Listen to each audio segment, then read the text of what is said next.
Hi, I'm Monique Mason from the Science and Technology Division at the Akron-Summit County Public Library. Today I'm going to show you how to make taco seasoning in quantities large enough to use as a gift. I got the idea from this book, From Freezer to Cooker, by Delicious Whole Foods for the Slow Cooker, Pressure Cooker, and Instant Pot by Polly Connor and Rachel Teimeyer. They're the creators of the website Thriving Home.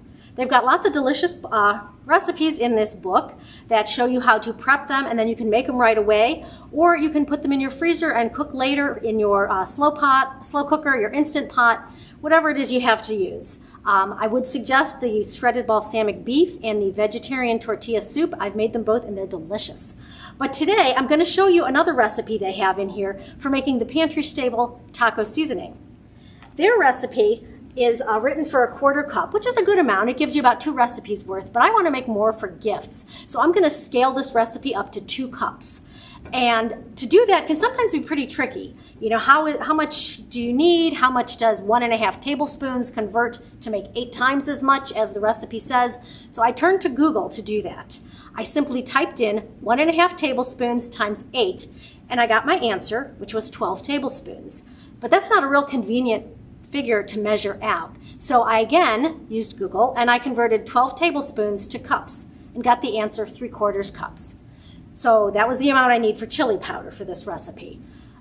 And I simply did that for every other ingredient on the recipe. If you are getting confused when you try to do this yourself, if you're trying to scale up a recipe, give us a call at the library, 330-643-9075. We love fraction questions. The next thing I had to do was look for some cost-effective spices. If your grocery store still has a bulk section, I think a lot of them have shut it down because of COVID restrictions, you could try looking there for your bulk spices. Or if you have a favorite brand of spices you like to use, check out a local warehouse store like Costco or check on Amazon. But I went to Acme and they've been starting to carry these spices in these big jars like this. They're pretty fresh, they're pretty tasty. I've been buying them. They're very cost effective. And that's what I bought for this recipe. Now that I have my spices and I have my recipe scaled up, I needed to find some food grade containers.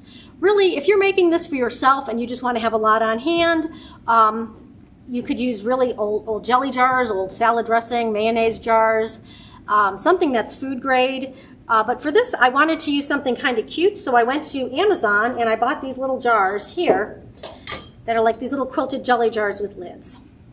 Then I wanted to make them sort of special looking, so I went to the library and I used the laser engraver. This is a pretty nifty machine that uses a laser to engrave on plastic or metal or wood, whatever it is you design. And the staff there in the tech zone at the library can help you get your design ready to go. You need to make an appointment with them, so give them a call to do that. And then it takes time to set up. That was really the longest part of the process. The engraving itself goes really fast. It's like 30 seconds. But the setup took close to an hour to get it to set up right. But once you have it done, it looks pretty nice, and it's going to make a nice little gift, these jars here. Then my next thing I'm going to need to do is combine my ingredients in a big bowl. I'm going to need 3/4 cup of chili powder.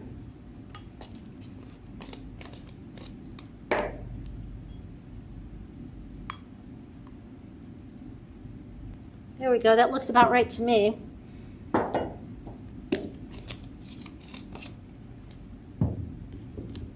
Next, I'm going to need 1/2 cup of cumin.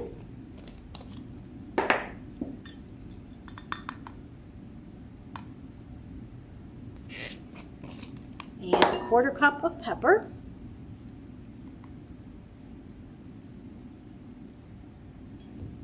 Then I need 2 tablespoons each of garlic powder, onion powder,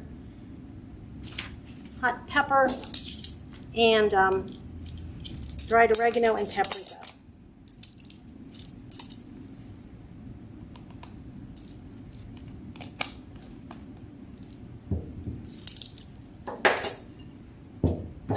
Once everything is measured, I'm going to use a whisk to mix this all up.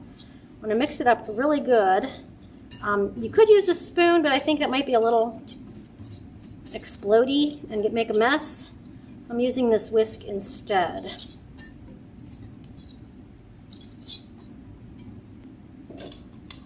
My final step is going to be to fill my jars.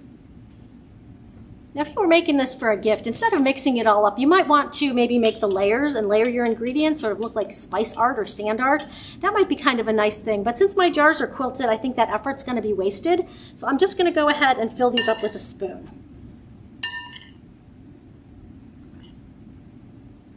And when they're just about full, give it a little shake.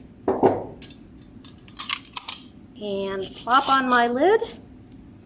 And there we go. Taco seasoning. Oh, you can store these in your pantry or in your cupboard or in your freezer, whichever place you like to keep it. And you'll use about 1.5 to 2 tablespoons in place of a packet of taco seasoning. So voila, taco seasoning. Thanks for watching. I hope you enjoy making your taco seasoning at home.